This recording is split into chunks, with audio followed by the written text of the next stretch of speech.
To the cloud. Okay. Okay. Now, Do you want me to? Yeah. Sorry. Do you want me to admit everybody or wait? Are we good? Yeah, I think we should admit people since it's one. Yeah. Okay. Yep. Yeah. I got the slides, Bruce, so we're good. Oh, great. Thank you. Sure. Uh-oh, wait, Alice can't get in. Always something. There's always something. It's classic. Send her the link, maybe? Hang on. You can give her, let her sign in a different way or through a different, I don't know. Sometimes folks don't scroll down on the email where it has the link and they click on the like join now icon instead of going to the Zoom link.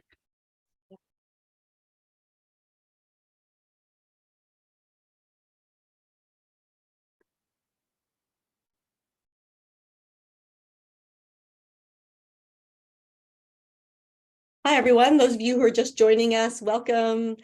Great to see you all. We're just ironing out our various Zoom technical issues, and we should have that done in a minute or two. In the meantime, we would love to hear from you in the chat, where you're from, where you're joining us from. It's always kind of a fun way to start, just get a sense of how international this group has become. So if you want to, I'm, hi from Brooklyn. That's me. Anyone else wants to put their location in the chat? Nebraska. that's almost international.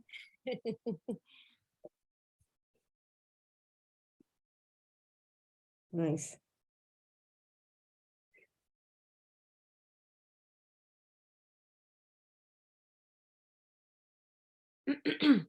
Wow, from Iran, fantastic. And Sweden, nice. Canada, yay, shout out to my hometown.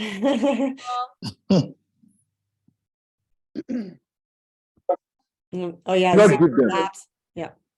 We'll give everyone a few minutes to do their various Zoom updates and stuff too, not to worry. Toronto, yay. So just letting everyone know we are recording this as we typically do, and that's just to be accessible to our many mailing list members who, for reasons of time zone or whatever else can't join us. So we'll put this up on our YouTube channel after this session and send out the link to everyone who joined today. So you have it, and feel free to let others know about it. I think this is going to be a session that really has a lot of resonance, certainly on a topic that is very prescient, very much of our moment. And we're just thrilled to have Bruce Mutsvairo and Alice Marwick, along with Caitlin Petre, of course, here today to talk with us about it. Yeah, so Alice, she is doing a Zoom update. Classic. Classic, stuck in the Zoom update at the worst possible. The usual. Yeah, we're getting there though. That's great. Gives everyone a chance to show up and get organized. Yeah. Hi, Big A. Nice to see some people that I know from various circles. And of course, welcome. It's like you do on the airlines. It's like a special welcome to our DEWG members, like they do with the first class or whatever. A special welcome to those of us who are in the trenches with the Digital Ethnography Working Group and our regular meetings. Happy to have you here. Right. Hi, Alice. Hi, sorry I'm a little bit late. I had some Zoom technical issues. You weren't the only one. Okay, good. I'm glad to hear it. It's kind of a little bit ironic for a digital event for us to be all having tech problems. I think I'm getting worse. Yeah, I'm getting worse at it actually than I was during the pandemic. So I feel you. All right. So is it okay if I jump in, Caitlin? And introduce? Absolutely. Okay. Yes. So is everyone else ready? Bruce and Alice, are you guys okay? I can get going. Yeah. Fantastic. So welcome again, everyone, those of you who are just joining us. This is the Digital Ethnography Working Group session with Bruce Mutsvairo and Alice Marwick as our invited guests. I want to start by just saying a word or two about the Digital Ethnography Working Group. Jeff Lane and I, who are on this call, we founded this group in 2020, and we've since expanded. We now have a steering group that is all working together to run the show. So I just want to mention Caitlin Petre, faculty steering member, and Yoni Rivera, our fourth faculty steering member. And we have 2 graduate student steering members, Holly Avella, who is also our coordinator and without whom these events would not take place. She's the one who's doing all of the work behind the scenes, and Nikki Natarajan. So really thrilled that we have this group of 6 now running the show. We are a group based at Rutgers University in the School of Communication and Information, and we're dedicated to supporting ethnographic research in the digital age and to building fellowship, providing workshops, training, and writing groups, and just really making sure we have the resources we need to do ethnographic fieldwork in online and offline worlds. Our group has faculty, postdocs, doctoral students here at Rutgers, but all across campus, but at other universities in the US and internationally. I don't want to say too much, but I just want to, in the chat, as you guys get started, I'll just put links to our website and to our events page and our Twitter handle, which we're still using despite the realities of Twitter, which maybe will get addressed today. So I want to now just pass it over to Caitlin to introduce our speakers, and Caitlin is going to host today. So again, welcome everyone, and especially welcome to Bruce and Alice. Thanks so much for being part of this event.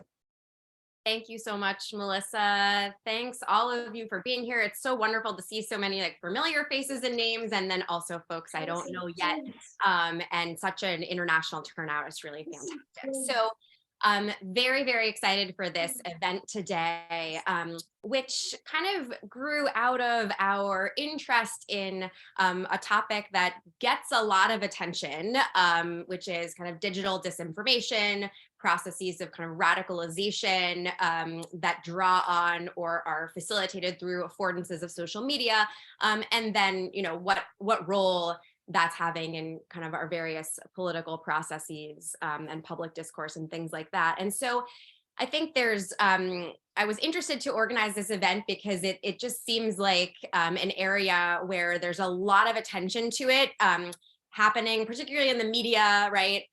But then there's this really fascinating, like scholarly conversation that is moving faster than the conventional wisdom, right? So I think we're at this really interesting moment in digital disinformation research, and we kind of have 2 of the scholars who are helping to lead, I would say, but you can correct me, both of you, if you think this is wrong, but maybe a rethinking of some of our assumptions about how these processes of digital disinformation kind of unfold in online life. And then also, you know, in cases where they have political outcomes that are anti-democratic or in other ways potentially nefarious, you know, what might some of the conventional wisdom about some of the solutions that are proposed we may need to rethink as well. And then, of course, there's this kind of question of international variation, right? So much of the research on digital disinformation, network propaganda, online radicalization has happened in kind of the global north, and particularly in North America. And so there's, you know, really fascinating research going on about other contexts as well around the world. And so we're going to look at kind of how these geopolitical differences and geographic differences may shape the trajectory of the field as well. So without further ado, I am going to introduce our amazing panelists today. I'm so excited to welcome both these scholars. It's really a thrill.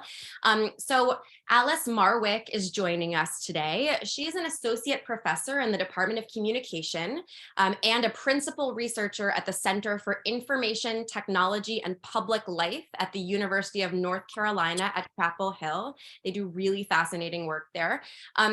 She researches the social, political, and cultural implications of social media technologies and is currently focused on disinformation, conspiracy theories, networked harassment, and identity.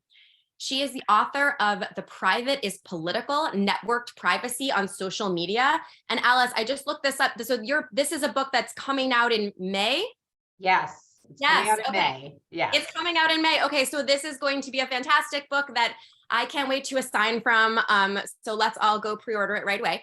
Yeah, it has nothing to do with what I'm going to be talking about today at all.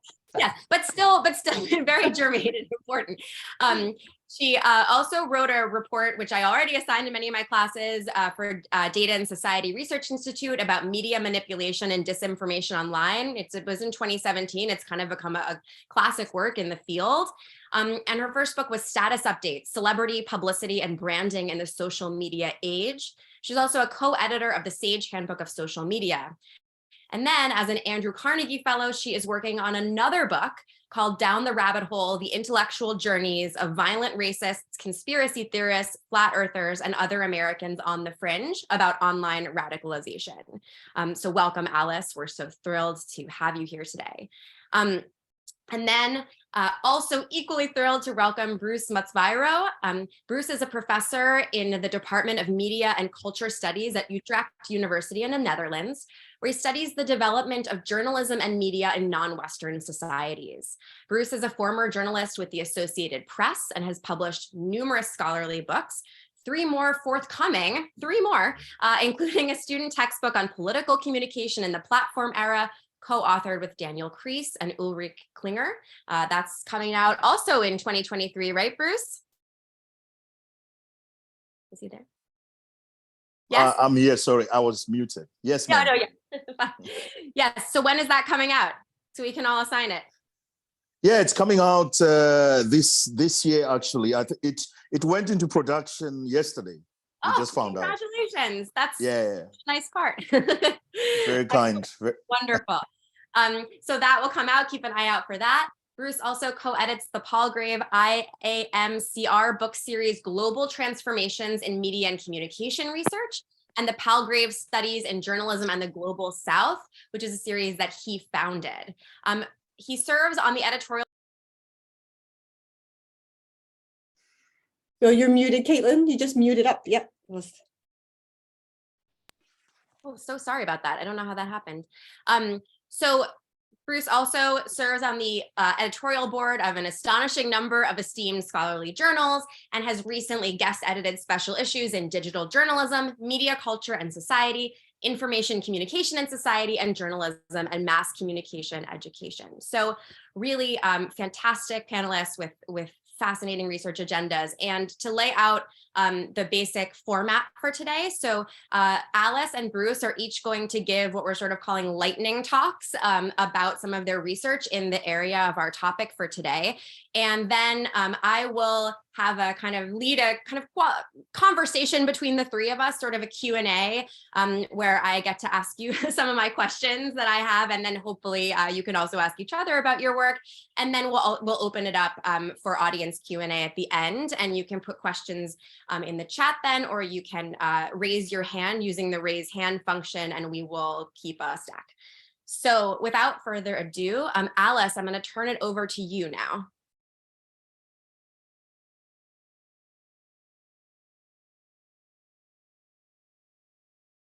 All right, great. I'm going to go ahead and share my screen because I have slides, and you guys let me know if you can. It should just be like a big slide, not the presenter view. We're all good? Okay, great. So hi, I'm Alice Marwick. I run the Disinformation and Context Lab at the Center for Information Technology and Public Life. And we use qualitative and ethnographic methods to understand disinformation. And I've been studying disinfo producers, as Caitlin said, since 2016. A lot of my work focuses on far-right, groups like the far-right, QAnon, and conspiracy theorists. And I'm really excited to be here today because I really like talking about methods and getting into the weeds with methods, and I very rarely have an opportunity to talk about that.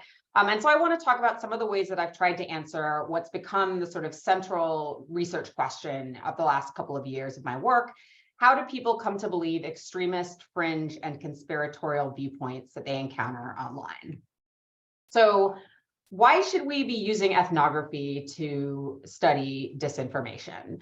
And first of all, drawing from active audience theory, we know that people make meaning from media in highly contextual ways, right? Like that's not something I need to explain to this particular audience, I think. But when we're thinking about disinformation, we have to think about it not just as something that people consume, but also as something that people produce and distribute. And they do this in highly socially situated ways. And when you're looking at studies that simply counts disinformation, like how much disinformation is there on Twitter or TikTok, or even qualitative content analysis, it really ignores these processes, like how disinformation is taken up, what effects does it have, what does it mean to people? And a lot of the disinformation research that I'm not a huge fan of kind of assumes that disinfo has a negative impact, but it doesn't use any kind of specific model of media effects. It's not actually drawing from media studies or communication literature. And I think that online radicalization especially is an extremely simplistic model that presumes a magic bullet theory of media effects, where, you know, you're this like innocent lamb and you go on 4chan and you become a violent racist and engage in violent racist acts. And that is just not the way that media works. And we've known that in communication studies for 75 years. So when we're thinking about evaluating the effects of disinformation, I came up with this little bit wacky socio-technical theory of socio-technical media effects in a 2018 piece that I wrote, where I basically stated that I think we need to take 3 things into account when we're looking at the effects of any kind of media: actors, patterns, and affordances. And patterns are really the content of media. Affordances are what are the technologies where this media consumption or media production is taking place? What kinds of meaning making and messaging do they afford? But today I want to talk about this other part, the actors, which starts from this assumption that people make meaning from information based on their social positioning, identity, discursive resources, and skill set, which I draw very heavily on active audience theorists like Janice Radway and Henry Jenkins, but also media anthropologists like Faye Ginsburg. And the method that I use for these kinds of, to answer these kinds of questions or to take up this is generally ethnographic methods, qualitative methods, and focus groups. However, given that, the audiences that produce disinformation are often quite hard to find. They're often banned from mainstream social media. Sometimes they exist on pretty obscure sites. In-person meetups either don't exist or are really hard to learn about. Far-right communities especially are extremely violent, hostile, and aggressive. They're hostile to academia in general, and they're hostile to research as a whole. They tend to think of academia as this like hotbed of woke liberalism, and they don't really trust anyone in academia. And this is absolutely compounded the further your social position is from a cisgender, heterosexual, Christian white man. And even then, if you're a liberal, cisgender, heterosexual, Christian white man, you might still find yourself in the crossfires. And this hostility can express itself in a bunch of different ways, but it's been empirically proven over and over again that they can and will go after researchers who they perceive as misrepresenting their work or being too liberal. And in the various researchers, including myself, who study network harassment, there's very well documented effects that being harassed on the internet can be extremely difficult for your mental health, to your job, to your personal safety. Unfortunately, universities often don't know how to react when people get harassed online, especially if it's like a mob mentality. And this can be very negative. And participant observation, either on or offline, can be very dangerous. And this is especially true for members of marginalized groups.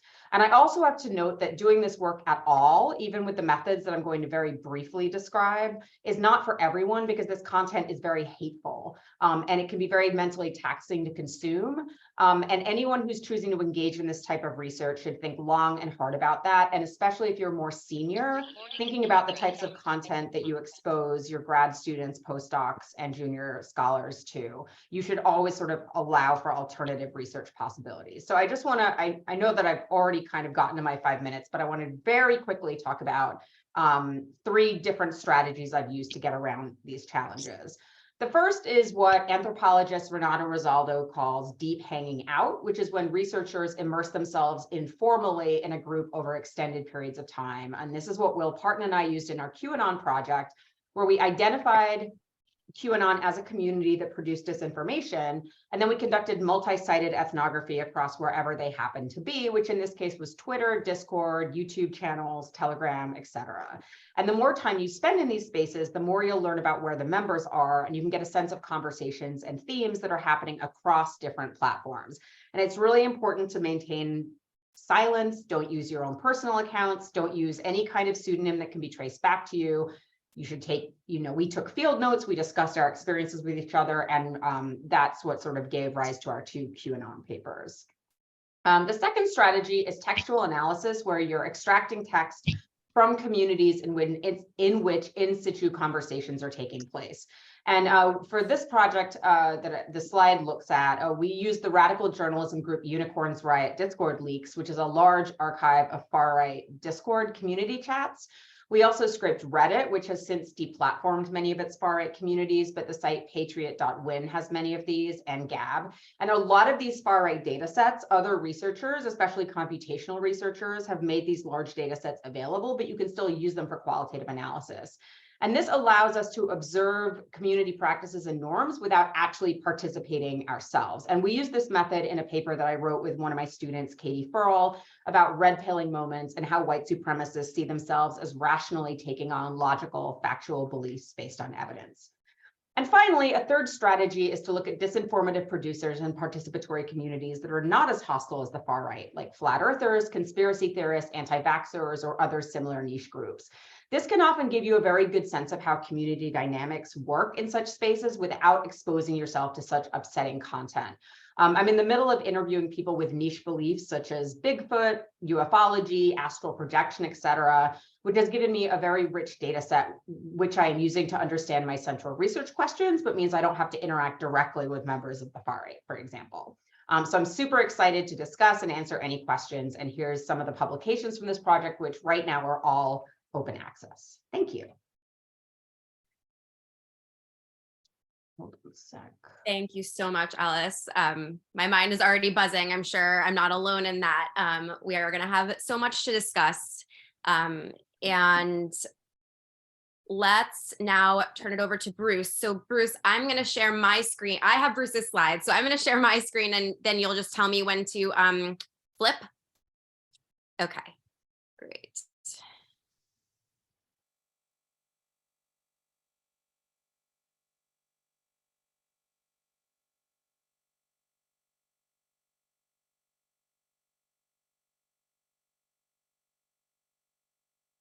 Oops.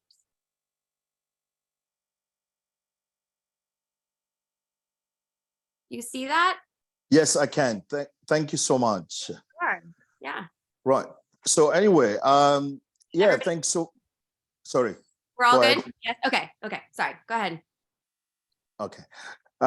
Thanks, Caitlin, and thanks once again for inviting me. And it's an honor to be speaking to you, and to be sharing, of course, the stage or the platform here with some of the people, or in this case, obviously, Alice, whose work I really also adore.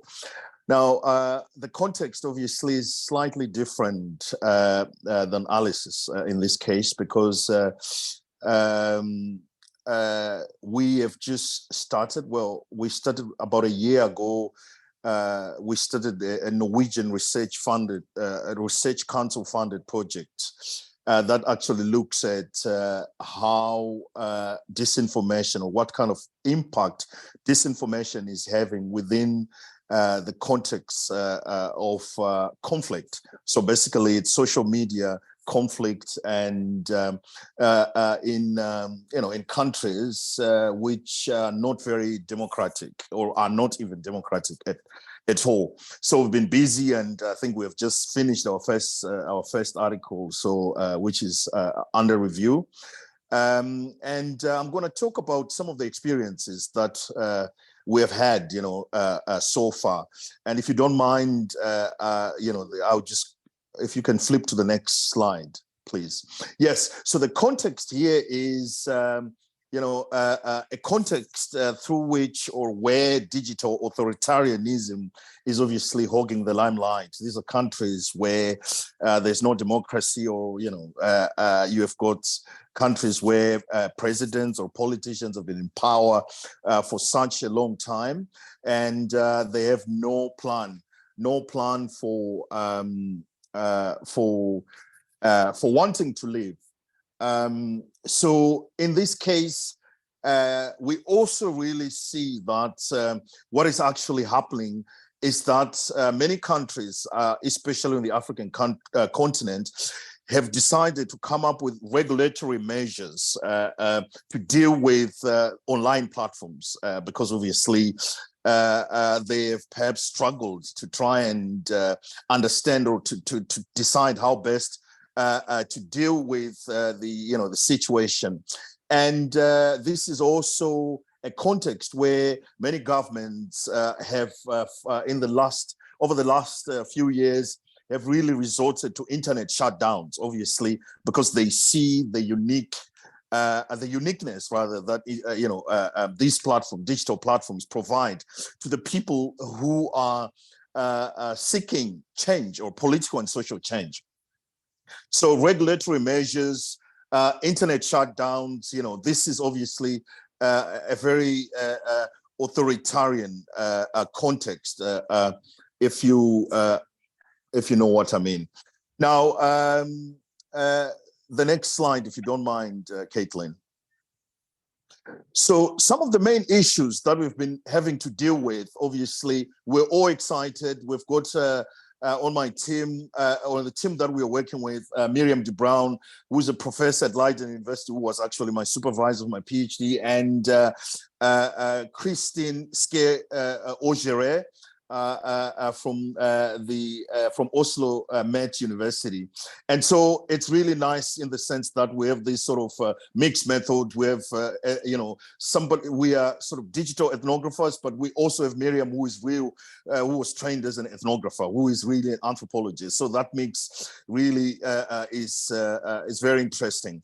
Now, dealing with issues such as informed consent have been really difficult, because obviously in a Western context, I mean, if you're going to do research and you do not have, or you don't get any informed consent, I mean, nobody's really going to take you serious. But these are obviously contexts where people don't trust each other. So the moment you reach out to somebody and say, hey, can you sign this form? They want to run away from you. They don't trust you. They think, what are you up to? So these are obviously issues that we've had to deal with. Like, how do you get somebody to agree to allow you so that you can actually extract or use their data?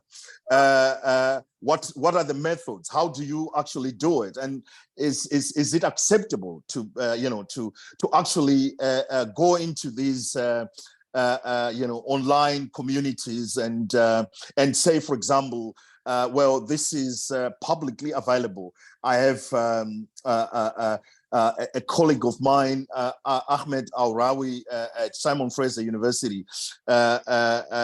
He just did a chapter for a book that I'm editing, and the editors, Routledge was asking for permissions, like because he did something on ISIS. And yesterday I was saying to him, have you got permissions to use these images?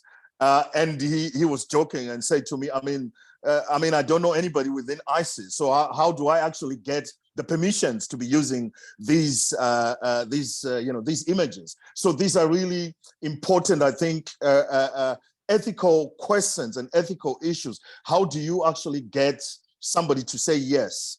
Who do you actually approach to be able to to get people's consent? Because obviously this is their data, it's not yours.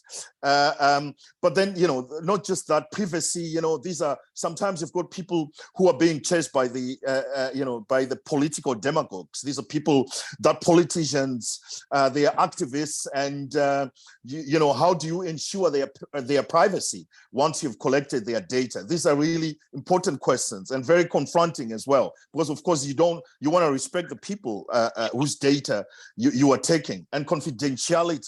Apart from that, the digital divides. You look at a country like Ethiopia, more than 120 million people, the population, but 15 to 20% estimated to have access. So how does your sample truly and accurately represent the entire continent of 120 million people or more? So yeah, these are really difficult questions that we've been dealing with, and obviously I'll be looking forward to also hear what others think about these issues, or how others have dealt with these issues within the context of their own research. Yes, thank you. The next slide, please. Yeah, so well, that slide just sort of gives a little bit of a background as to what this research that we are doing is really trying to explore or to uncover, which is, of course, to look at what role does social media play in, in trying to reduce or worsening conflict, and focusing on countries, two countries, Ethiopia and Mali, which, as you may know, are really at the center of a long-standing conflict at the moment. So how do we actually, from an ethical perspective, how do we get into these countries and try to ethically collect data, and that we can use? And I think, I don't know if that breaks the ice. That's really what I wanted to start with, and then of course we can get into the discussion as we move on. Thank you so much. Thank you so much, Bruce. That's really interesting. I'm kind of already thinking about how both of your bodies of work sort of address ethics in different ways and address questions of safety in different ways. But before I get to that, I'm going to stop my screen share first of all.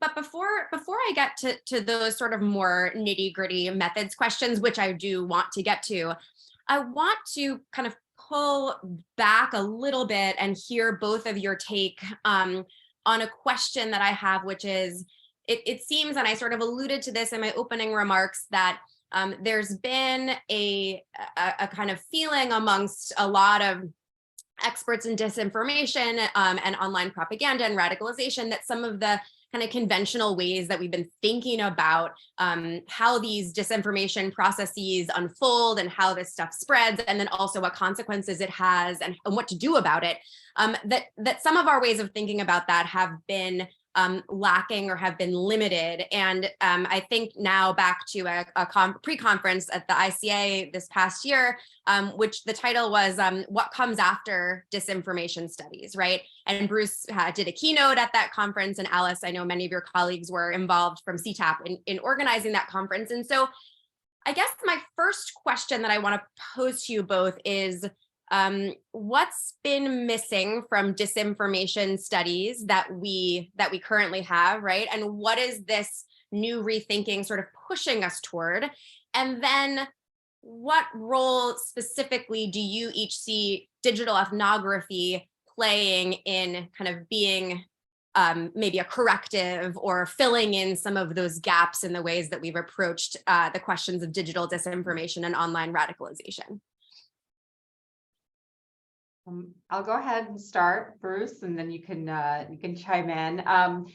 Sounds good. Yes. So one of the things that we've been working on at CTAP is this paradigm of critical disinformation studies, which Rachel Coe and I, who's now at the University of Illinois, published a piece in the Harvard Kennedy School Misinformation Review last year, and we put out an open source syllabus which prompted the essay. And the genesis of the syllabus was to start focusing on the role of race and whiteness in disinformation spread in the United States.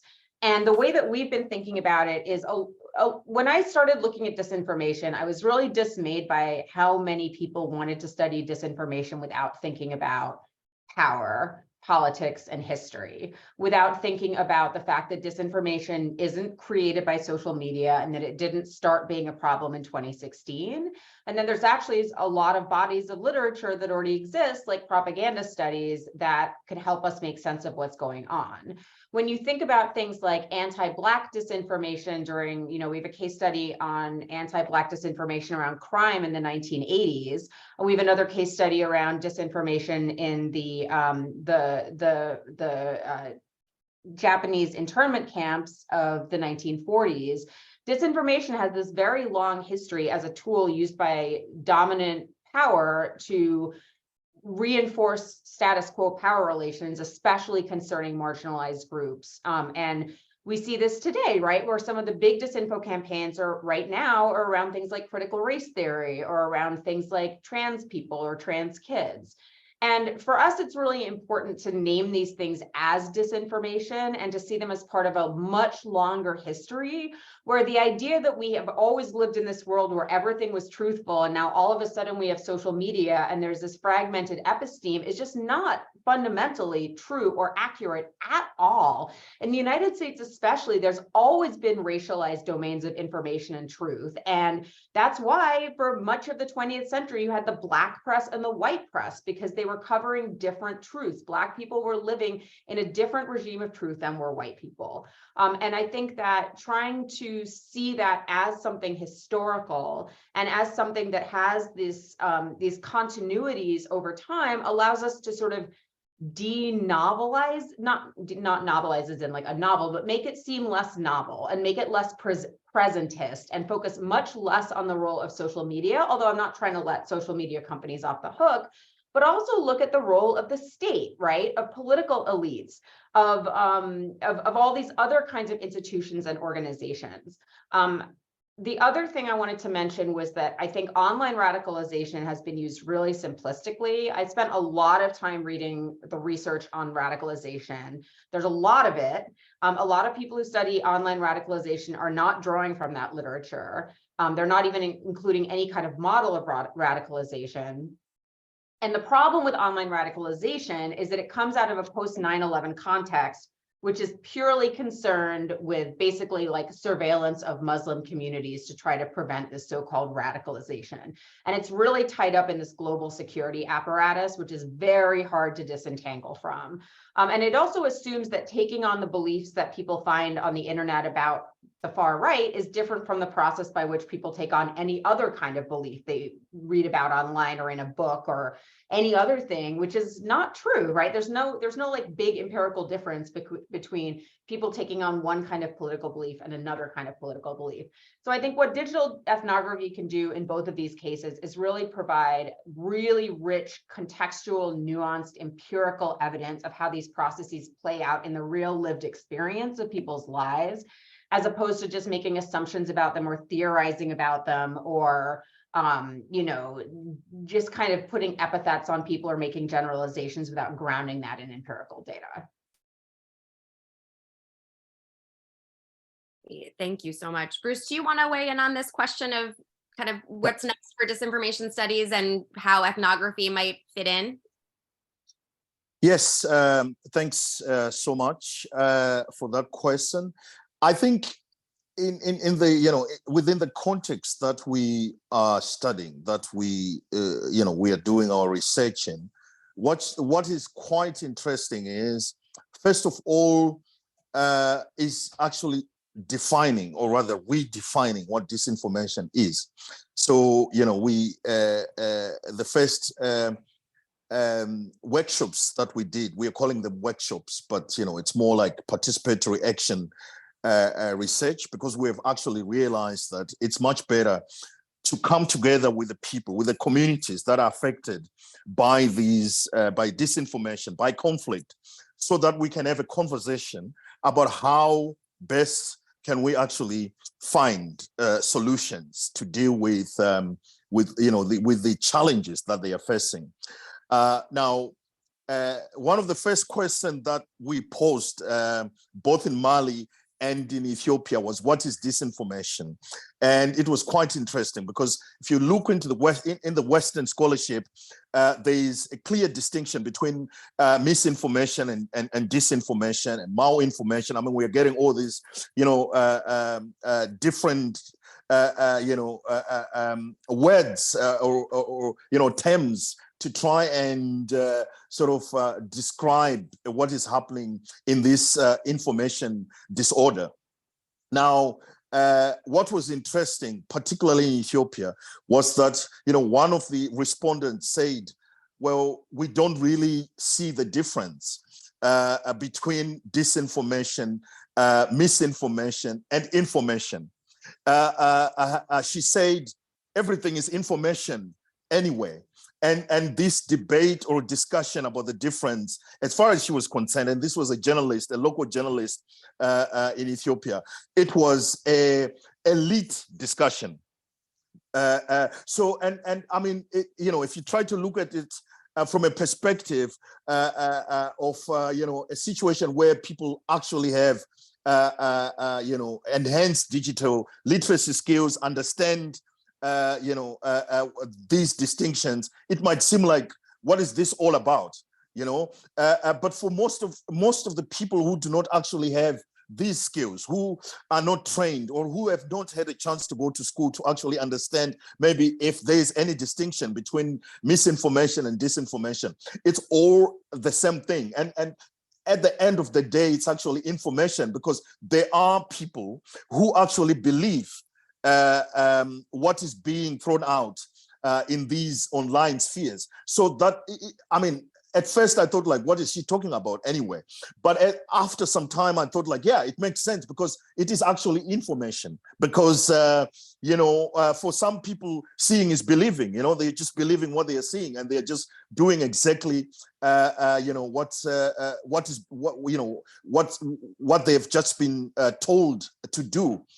And as far as this, as far as digital ethnography, what it can do in this context, I think it can do quite a lot, not just in terms of mapping what is happening, but it actually gives you the opportunity to identify the real-time data, to collect real-time data as far as identifying what actually is happening there.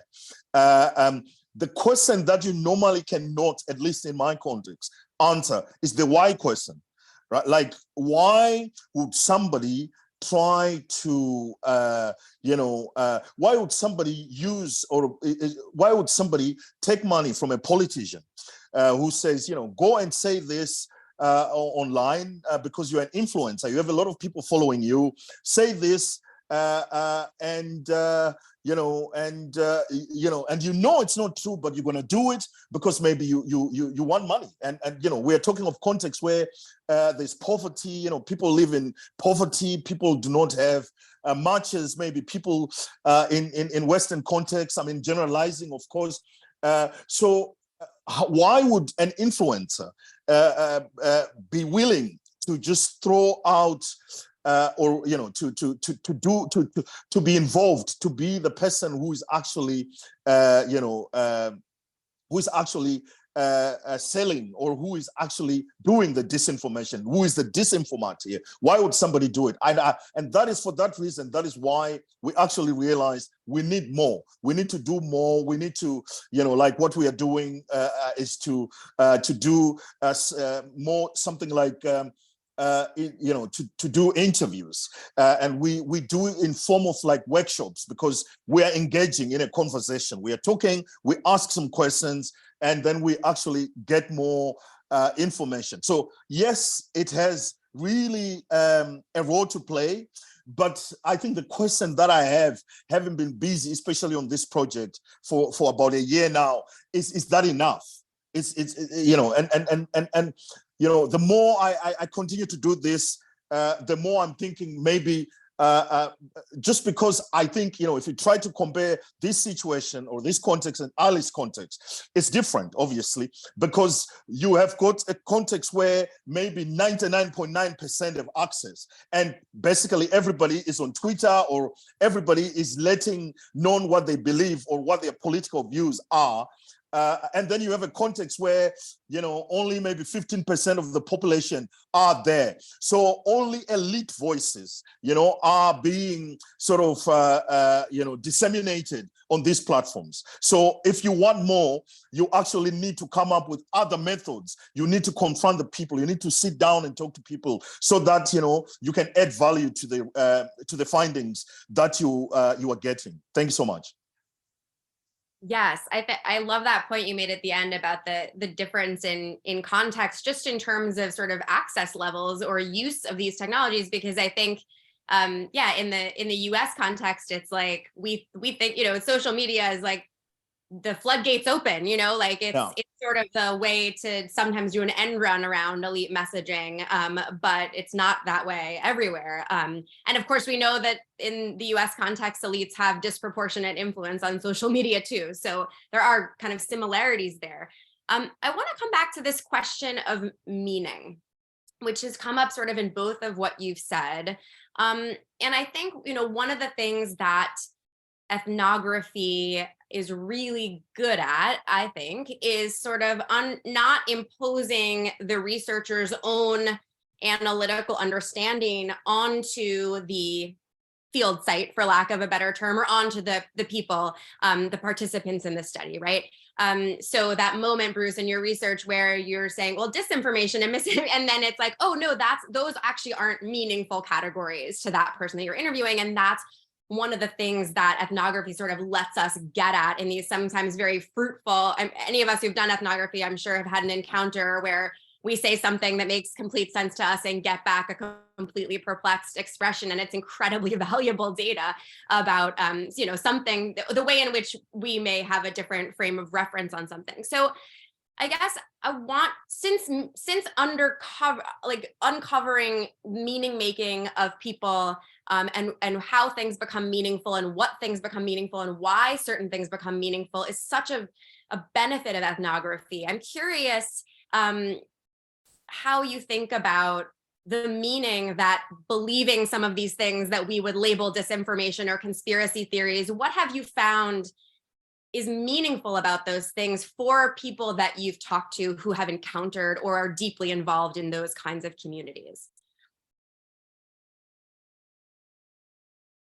That's a great question. And I think it is one of the primary questions that illuminates a lot of my work is like, why do people believe these things? And when you look at the dominant discourse, there's often this idea that people believe what I agree with Bruce. I don't think there's a meaningful distinction between mis and disinformation. And I think a lot of researchers have tied themselves into knots trying to come up with granular difference. And I think I don't think that means anything to anybody besides a few people in the disinfo sphere. The kinds of disinformation that I study is often really deeply held beliefs about inequality, race, and social difference, right? So it's like asking, why do people believe in a biological basis to racial inferiority, for example? And the artifacts that people use. So I'll give an example from the paper's called Mountains of Evidence, and it's about people's red pilling moments. So it's mostly looking at white Americans, but by no means all Americans, but they are working in the communities I study are all English speaking. And it's communities where people are basically talking about white supremacist ideas. And one of the things that interested my team and I was that a lot of the discussion would be trading books and scientific papers back and forth. And that when people asked what they had been red pilled by, and red pilling refers to the belief that you're taking on a belief that is so mind blowing that it changes like your entire way of viewing the world. It changes like your sense of, of what is true and what is false. The number one thing that people mentioned being red pilled by, I thought it would be like YouTube or something. It was books. And it was this vast array of books ranging from, Mein Kampf to books by like Rush Limbaugh and Pat Buchanan, to Martin Luther's On the Jews and Their Lies, which was published in the 1400s. And I don't know whether any of the people in these groups were actually reading these books or not. But what we found out was that to them, the ability to ground their racist ideas in books, scientific papers, infographics, and facts allowed them to not see themselves as like hateful people, but as intelligent, logical, rational beings who were coming to these belief systems after carefully considering a plethora of scientific evidence. And it allowed them to sort of save face and maintain a positive self-image and also differentiate themselves from, the woke masses or the sheeple who aren't as intelligent and rational as them.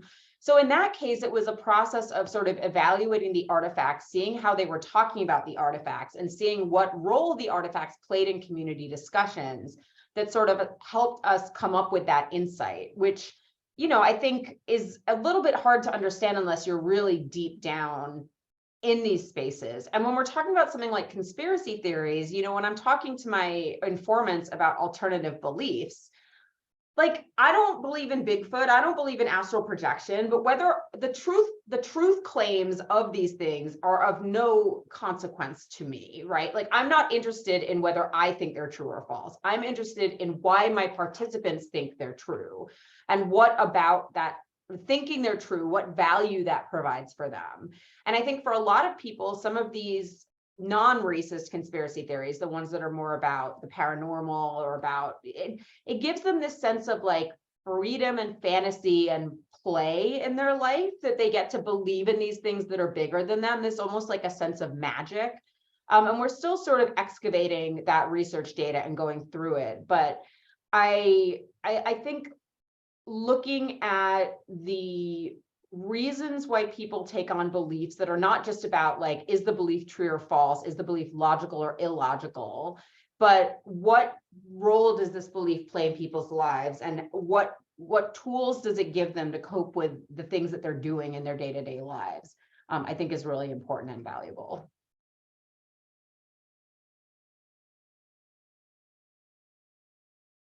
Bruce, do you want to add to that or share thoughts on this question of meaning?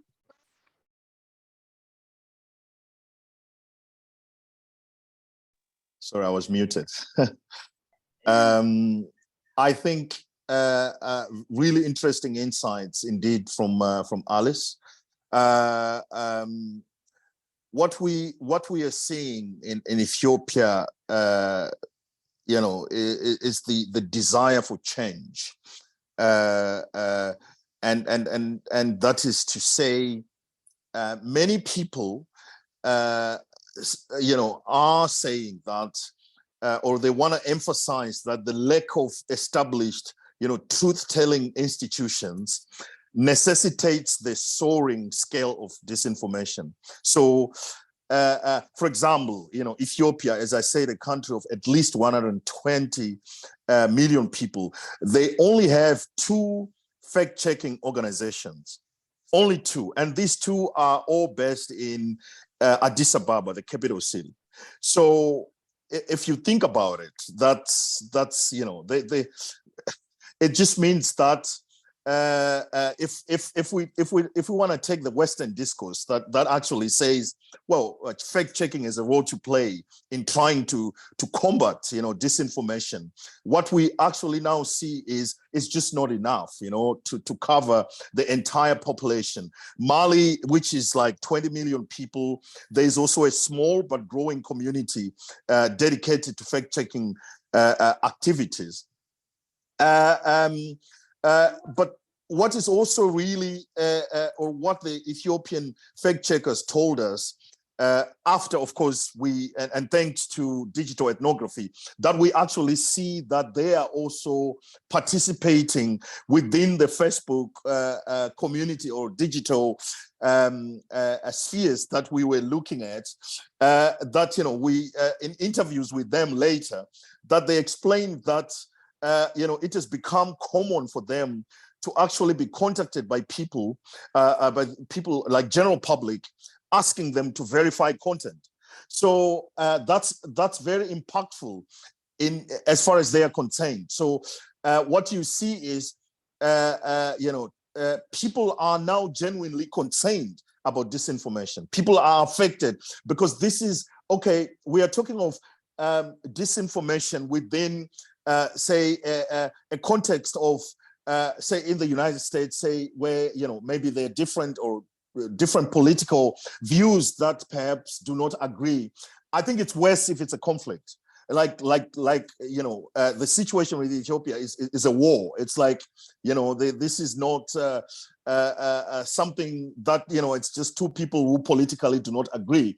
But and for them, like they were saying, that people now, they send them messages before they actually accept, or before they believe the content, they want them to verify. So I think it's also, on its own, it is actually an article, I think, or a research on its own, because it actually shows that there is need for more credible truth-telling organizations within the countries that are authoritarian, or which are compounded by conflict.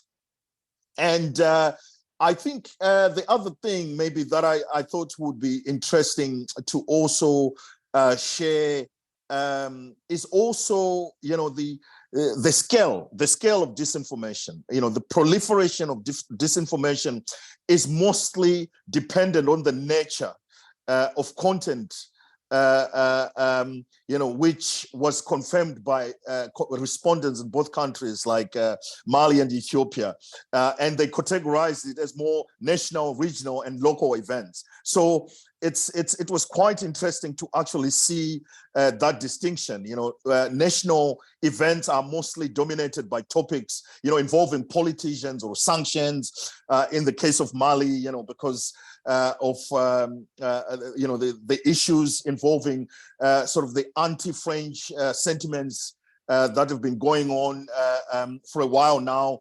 But regional would be seen as regional and local will be seen as mostly driven by political movements, ethnic conflict and militia operations, especially in Mali. And there is, of course, particularly in Mali, the role that the Wagner Group, which is a Russian paramilitary group, which is operating, or which has been blamed by many for actually spreading disinformation. We still have not really, obviously we read a lot about it. We still haven't done our own research to try and find out the extent of the disinformation. But what we hear from people, of course, is that there's that ongoing mistrust, or distrust rather, of the Wagner Group, because they see them as actively playing a big role in trying to to sell these false narratives. Thank you.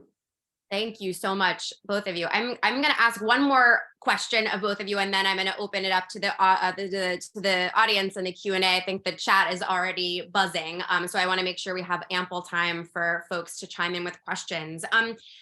For my last question, I want to pivot a little bit to the question of sort of research design, because I think that this is something that can be vexing for any ethnographer or any researcher, really, which is kind of, both of you sort of raised your big ambitious questions at the beginning with, Alice, how do people kind of come to believe extremist or fringe views? And then Bruce, looking at kind of disinformation in the context of conflict. Both of those questions are incredibly generative, right? They could sort of go in so many different directions in terms of where you look and how you look. And I'm just curious how you both approach in your work, things like case selection and kind of bounding it somehow so that you don't become overwhelmed. And I think this is always, it's always a challenge for any researcher to go from, and particularly ethnographer, to go from the analytical research question to the particular case, right? Or to the particular field site.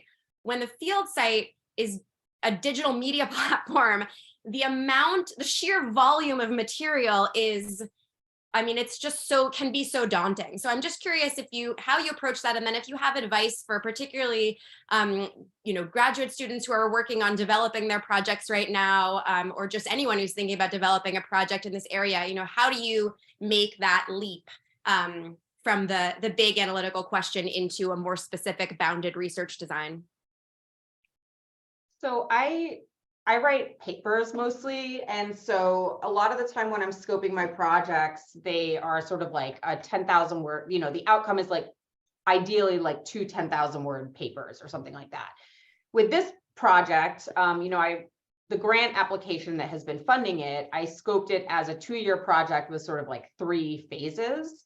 And I was really trying to come up with something that I thought would get funding, to be completely honest. I was trying to think of things that And it did. It did, yes. But I was also trying to think of something that I could reasonably do by myself with like a research assistant, right? With the time that I had available to me. Like, I'm very pragmatic about like what can get done. And that's just, I think, because I'm further on in my career and I've done a bunch of projects like this and I know what's realistic and what isn't realistic. And even so, I almost always overscope my projects. So for this one, I'd already done the QAnon work. So that was in the can, and I knew, and I had like findings from that project. The red pilling project, I came up with like as a way to find out how people in these communities, how they talked about their own red pill moments. And that ended up being like a huge pain just because the amount of text we had was so big. It took 6 months for my research assistant and I to code the corpus. And we used MaxQDA for that. The second part of the project was the digital ethnography. And basically I decided that I was going to do 2 separate communities in 2 different spaces. So I decided to do conspiracy theorists on TikTok and white supremacists on Telegram. And I picked those things because I knew both those communities existed and that there was a lot of activity around them. They were 2 technologies that I hadn't studied before, and I was interested in studying them. They were quite different, Telegram mostly being textual and TikTok mostly, being audio visual. And I thought they would produce like a sort of nice, like compare and contrast kind of thing.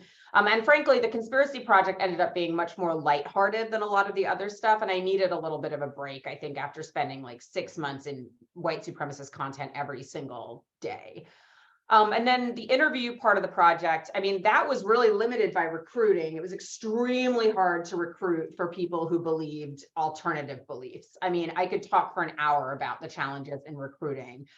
We ended up basically doing a survey. We ended up hiring a company to help us find participants and creating a qualification question that my team and I wrote based on, things that we thought would make people more likely to be good subjects for the interview. And with that, we were looking for people who believed in we basically operationalized like the top 10 most popular conspiracies and had like a question for each one. And if people automatically said that they did really believe in that conspiracy, they went into our interview pool. But I mean, I'm in the data analysis phase right now, and it is an enormous amount of data. And I think that with all of the projects I've done, even my dissertation project, which became my first book, I've always had too much information rather than not enough information. And to a certain extent, I think you just have to draw a line in the sand, say, I'm not collecting data after this period of time. Every project on digital media is by design a historical project because all of our subjects are moving targets and things are constantly changing, and you're never going to be able to write the definitive book on this community on Twitter or that community on this platform just because it's going to continue to change after you leave, right? After you stop collecting data. So that's kind of a roundabout answer, but I feel confident in my ability to make a certain number of claims now based on the fact that I've now looked at like 4 different communities on multiple different platforms, and I've seen enough commonalities and differences across them that I can say some things, right? Like I can't answer every question, but I think I can say some things. Now, what those things are, I'm not 100% sure yet, but watch this space. Maybe in 5 years, I'll come back to talk about the next book. We're going to read the book. Yeah, absolutely. Yeah. How about you, Bruce? How do you kind of approach bounding your research design in this space? Sorry, I was muted again, getting old. I think this is a very important question, and I think there is no one single answer to this.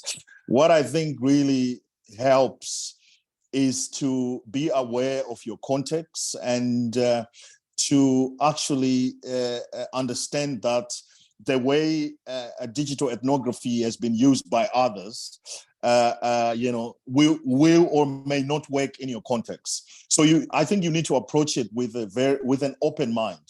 I think some of the people who pioneered or who have done a lot of wonderful work in digital ethnography.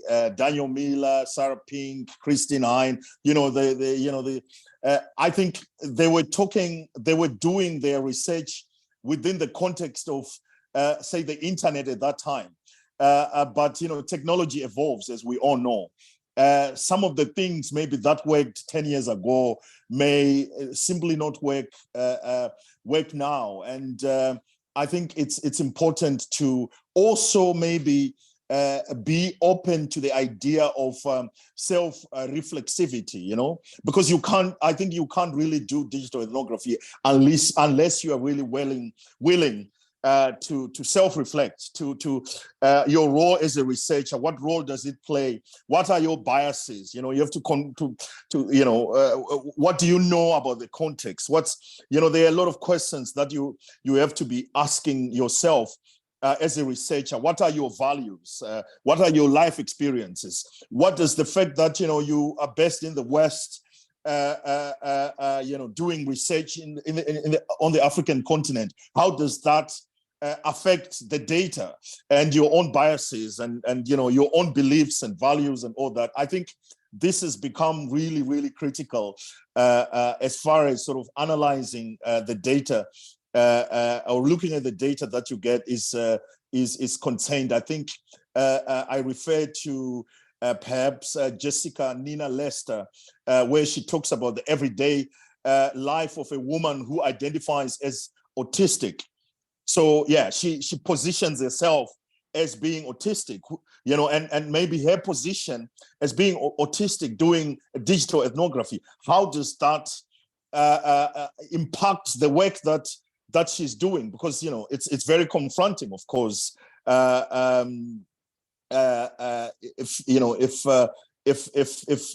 you think about it, and I think what I also see is digital media, basically, as Gabriella Coleman argues, is not universally applicable or expressed. It has, and I think it was Melissa who was saying it also in the chat there. I think it has a particular cultural expression which you just cannot ignore. And I think this argument is also made by Alex Mutsvairo, trying to understand and embrace the idea that every culture or every context is different. And yeah, I think that kind of summarizes what some of the things I would think is important as far as dealing with these issues is concerned. Thank you. Thank you so much. Yeah, one of the things I'm really drawing from this conversation, and also some of the stuff I've been following the chat as best I can, is just the sense in which disinformation and is deeply, deeply contextual, right? It's sort of we kind of have focused on the networked affordances that allow disinformation to scale and to spread and to cross geographical boundaries. But I think one of the things we see is actually some of that locational context, the cultural context, situational context is so significant. And that's one of the things I think that ethnographic approaches, and both of your work does this, really let us dig into in a way that other methods, may not be able to as much. All right, I am going to open it up for Q&A now. I think, Melissa, you've been keeping tabs on the chat. Do you want to phrase some things? Absolutely. So the first question we have in the chat is from Ariel Abonizio. And I wonder, Ariel, if you're still on the call, if you want to just go ahead and unmute yourself and ask the question directly. Sure. Yeah, so I'm wondering about how to theorize about disinformation, right? I do work with disinformation as well. And one of the things that I have struggled with is with the idea of belief, right? A lot of the people that I meet are really confused, actually. They have more doubt than belief in a way. And I've been looking kind of for, I'm interested in this conversation partially because I'm interested in alternative frameworks, right? Apart from belief, what are other ways of understanding this information? I think, Alice, you already gave a phenomenal answer, right? In terms of trying to understand what role this information plays in people's lives, right? What kind of meaning does it create for them? And I think that was a wonderful answer. But yeah, not to rehash old conversations, but what other frameworks do you find productive in this conversation?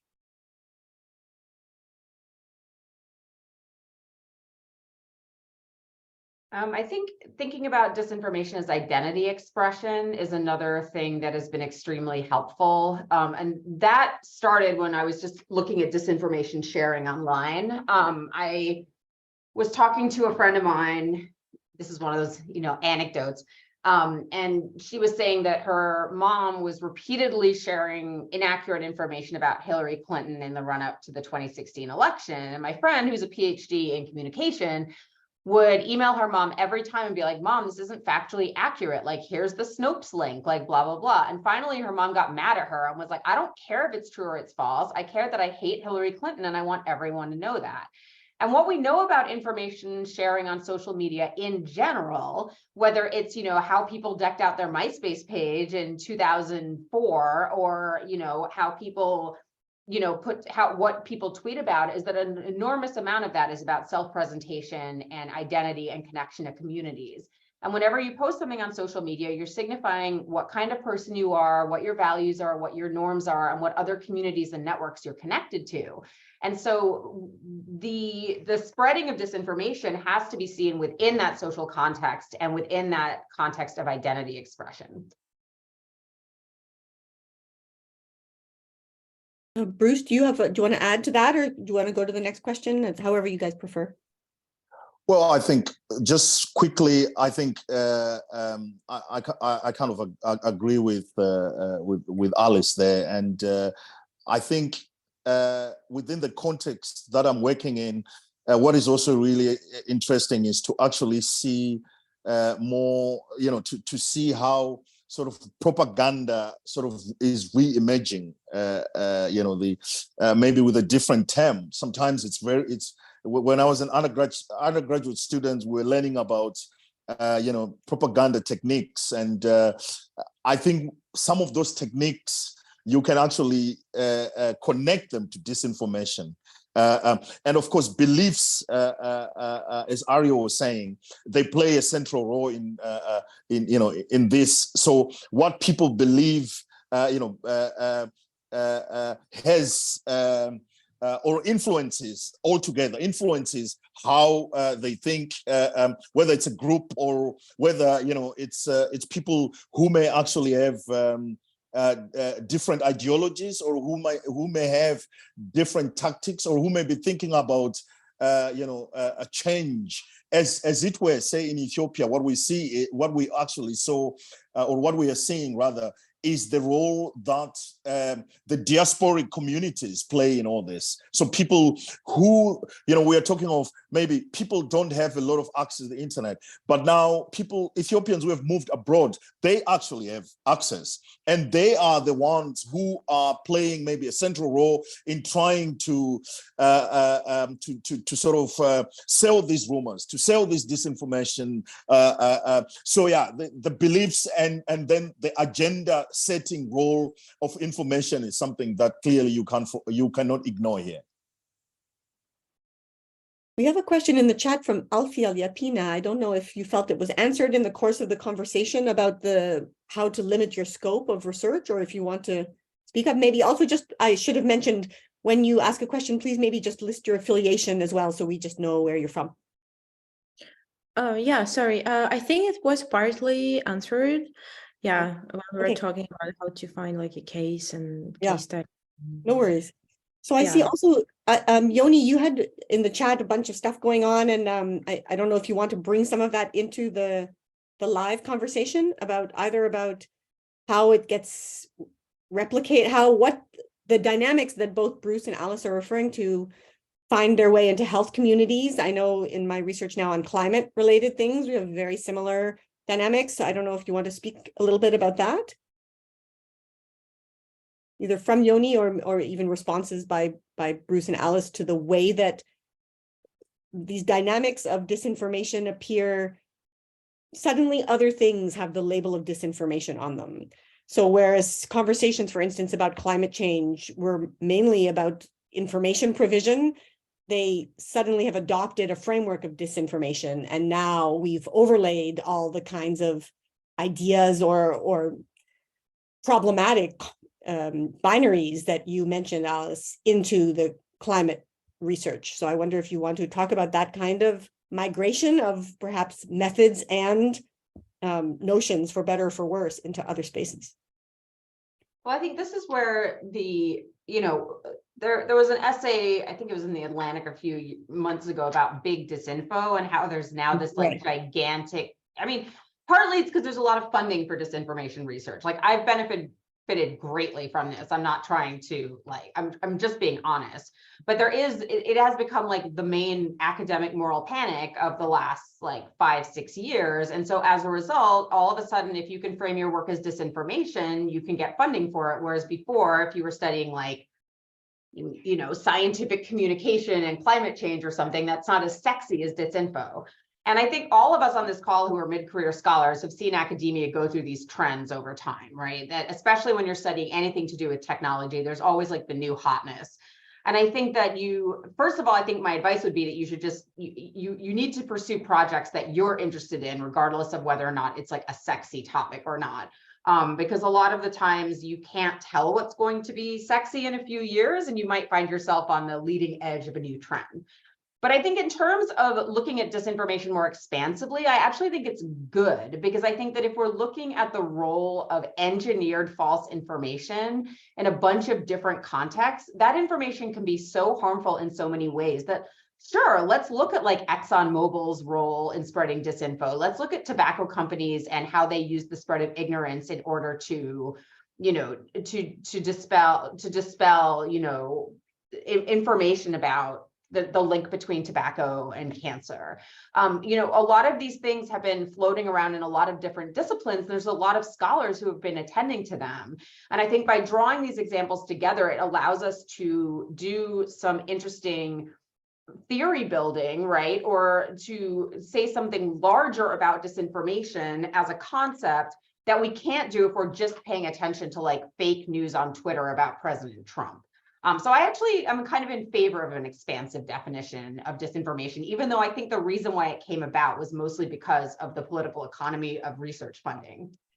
I think that's very true. I do want to add, though, I should recharacterize a little bit, because it has been seen to be the case that groups that were very involved in COVID-related disinformation ended up being the same groups that have been involved in climate-related disinformation. That was surprising to me.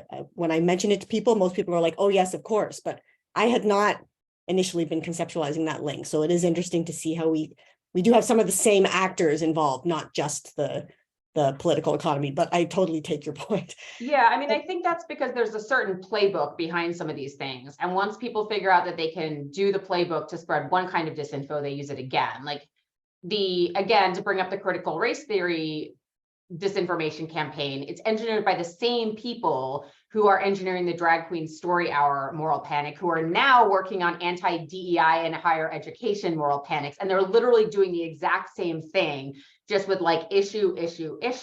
So if you can identify the commonalities between these things, it allows for a little bit more like maybe combating it in some ways.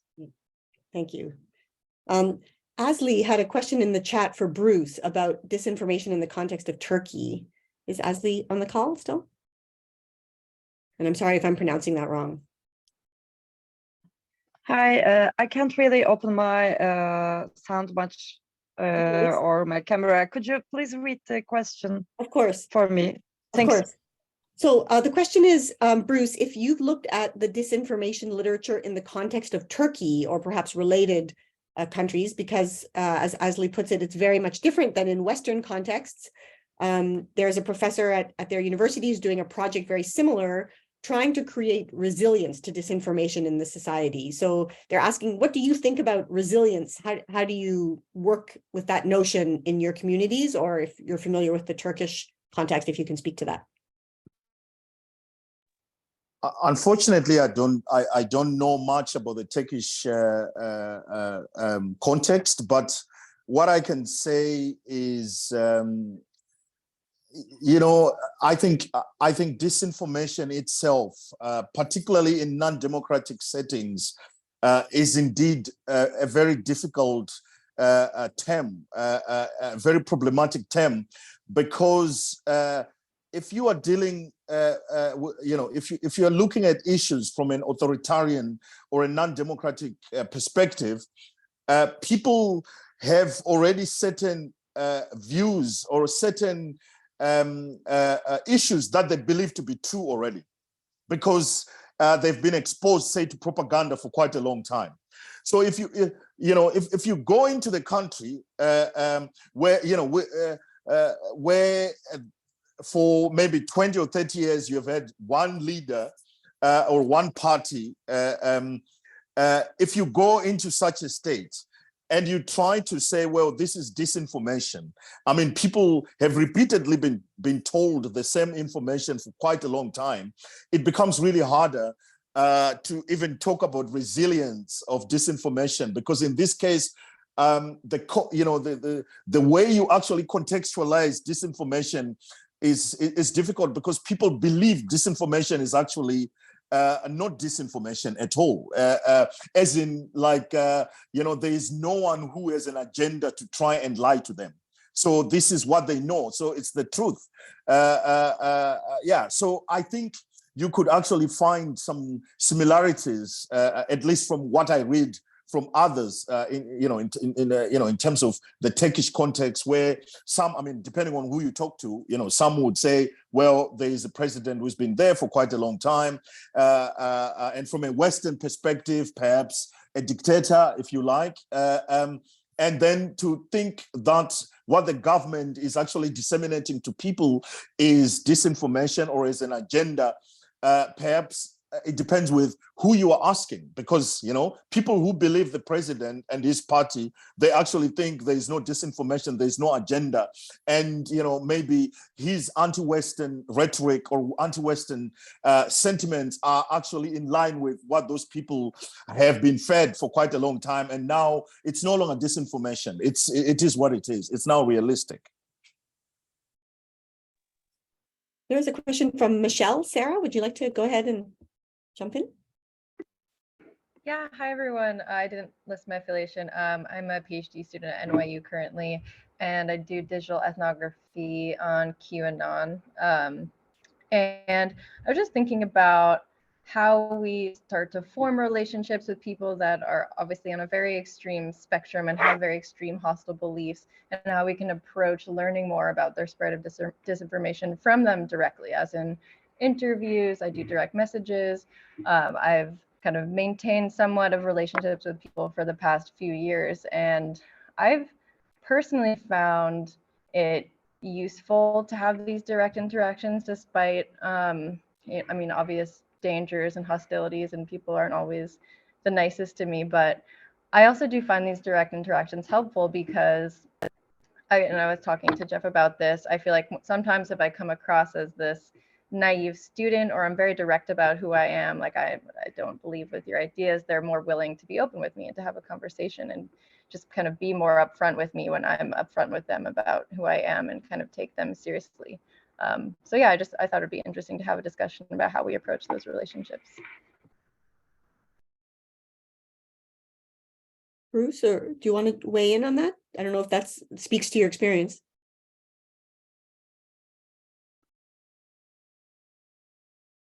I'm sorry. I actually didn't quite get the question. I'm really sorry about that. If you want to paraphrase, sorry. No, I guess less of a question and more of a discussion. But I was wondering what you think about direct interactions with people like in QAnon that are hostile, could potentially be dangerous to ethnographers like myself, and have said hostile things to me, yet still, wanting to maintain relationships like that and seeing them as really important and kind of crucial to the research that we do, and even helpful, in being upfront about who we are and having those direct interactions, if that makes sense. Yeah, that's a really important question. And again, I don't think there's one big answer. I think, it depends. Some people would say, well, I'm just getting into these, platforms as an observer, not as a participant observer, because they just want to observe what's happening, collect their data, and they don't want to actually have interactions with the people. Obviously, I think there are advantages of talking to people, obviously, because you could have a relationship with these people, some kind of relationship as a researcher. You get to know maybe the respondents more because they are closer to you. But there are also people who would say, look, this, I don't want to know these people because, their views and maybe what they are doing or what they are saying is potentially dangerous to my own well-being. So I think it's a case of really thinking about also, the long-term impact potentially of what, of the, that relationship that you're trying to build. Because of course, in terms of transparency, I think it's really good to so that people know who you are, but you also, as you know, some of the people you are talking to are not as rationally thinking as you are. They don't look or they don't see things the way that you see them. It could potentially be also dangerous to you. You don't want these people to be calling you or to be to start sending you messages and all that. I mean, this is something that may happen, obviously, or that people may actually have different. You have good intentions, you want to be friendly, you want to collect data, and some people may see it differently from the way that you actually present yourself. So I think there's danger, particularly in my view, when it comes to some of these radical groups, and maybe Alice has some advice on this because she has more sort of experience dealing with that. But for me, I think what is important is sometimes to keep a distance, to make clear. When you are looking for when you are looking for consent, to actually make clear what are you up to. You are just observing, and the reason why you are actually doing it to so that people don't think that you are just there to collect their data and go and become famous by after you write a paper, but that maybe you're just not comfortable, or maybe with experience you may change your mind, because of course trust is everything, right? When you trust, the more you trust people, you build a trust, then maybe after 2, 3, 4, 5 years you want to come back and you feel like, yeah, I can trust these people, so I'm willing to open up. But maybe, Alice, maybe you have something to add there. Yeah, thank you, Bruce. Well, Michelle, I think your project is fantastic. And I think that the ability that you've had to actually make relationships with people in QAnon and have that sort of persistence over time is incredibly valuable, right? Like there are questions you're going to be able to answer with that kind of relationship that I can't answer with just the kind of trace data or the textual conversations, right? And I sort of made the choice myself that I wasn't going to be doing direct interviews of people. And a lot of that was based on some of the experiences of some of my colleagues who have published on the far right and really, been doxxed, swatted, had people come to their workplace, been in situations where their personal safety was threatened. And I think that's up to every researcher to make that decision for themselves. With the other communities that I'm looking at, I think that, were I to do a study, for example, on flat earthers, I think that would be a community I would be extremely comfortable spending time in, building those kinds of relationships, doing that kind of long-term work. And I think that would give me a far greater understanding than just like watching their TikTok videos or something. And I think that nowadays I mostly say that I call myself a qualitative social scientist. Like I don't necessarily call myself an ethnographer, because I think most of my methods, even though they're ethnographically inspired, and even though I started my career doing very traditional ethnography, nowadays I would say I do more qualitative methods, just because most of my projects don't lend themselves practically to that kind of long-term engagement, whether it's for reasons of just like pure pragmatics or reasons of like, I really want to study like extremely far-right neo-Nazis, and I don't feel comfortable putting myself in a position where those people are going to have any kind of identifying information about me. But yeah, I mean, I absolutely think that has an enormous amount of value, and that if that's something you're comfortable with, I think it can answer questions and bring up, it can be generative in a way that other methods cannot be. So yeah.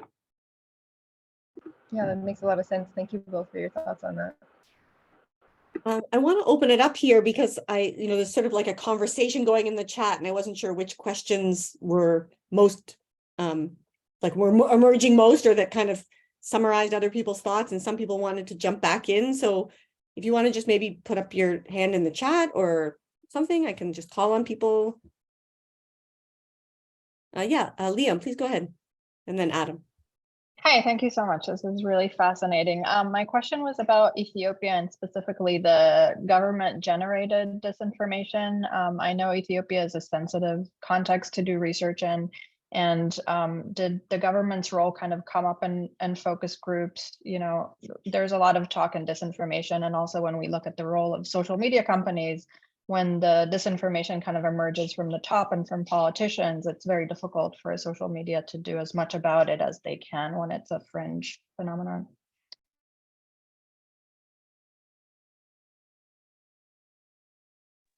Thanks, Liam. I would say, obviously, as you know, since you seem to also be working, or you have the knowledge of Ethiopia, obviously, this is a country with, full of different or multiple, political identities, political beliefs, and politics plays a central role in the day-to-day living of people in Ethiopia. So it would not be a formidable research, if politics would not pop up. But I think what you actually see is,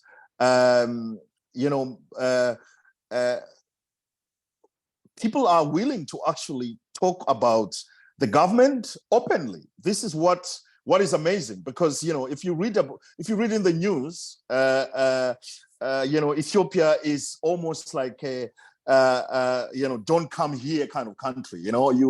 But people openly discuss.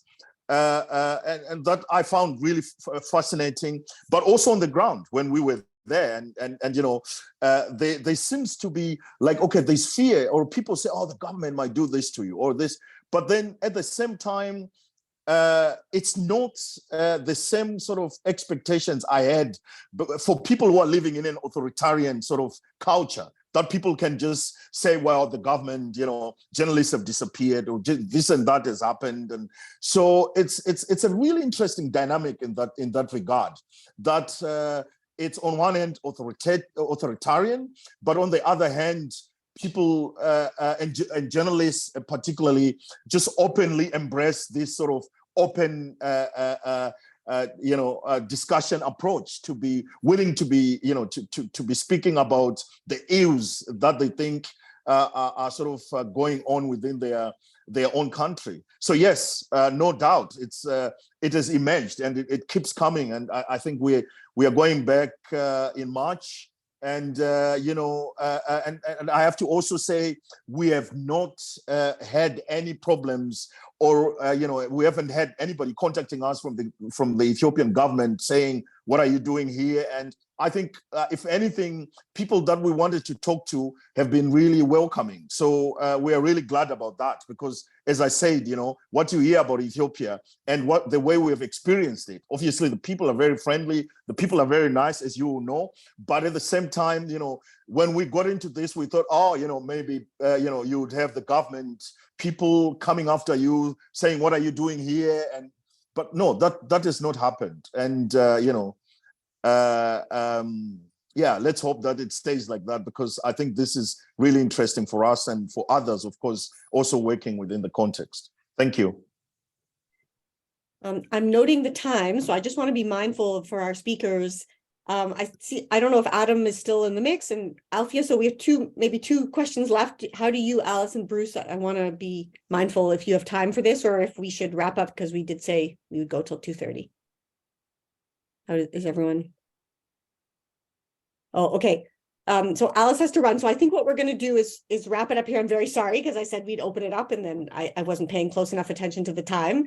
And I want to stay here all day and hear what you guys have to say about this. It's so fascinating, so instructive. Just even for those of us who feel like we're in the trenches on it, it's still so useful and refreshing to hear your points of view. Really, really great. Caitlin, do you want to say any final Final I mean, I words just want to and- echo that. I want to thank you both so much, Alice and Bruce. This has been just completely fascinating, and I've just enjoyed like coming at it from a methods perspective and then the kind of substantive perspective and seeing how those intermix. Like, I think that's really what we're doing in DEWG. Like, that's our kind of goal, I would say, or one of our main goals. So I think it just really came together beautifully in what you both said. And thank you all also for your questions and comments in the chat. This has just been a really fruitful and wonderful way to spend a Friday afternoon. Alice, I can't believe you have to chair another panel after this. Yeah, and it's on ChatGPT, nothing I'm not super interested in. So, you know, wish me luck. Yeah. All right. All Good have some luck. opinion. The new buzzword. Yeah. Those of you Yeah, I that's know, the new those thing, of you right? I hadn't. Yeah. Have a great rest of your day, everybody, and a great weekend. Thank you so much, everyone. All right. Take Thanks all for care. coming. Thank you so Bye. much, Alice. Thank you so much, Bruce. Thank you. Thank you, sir.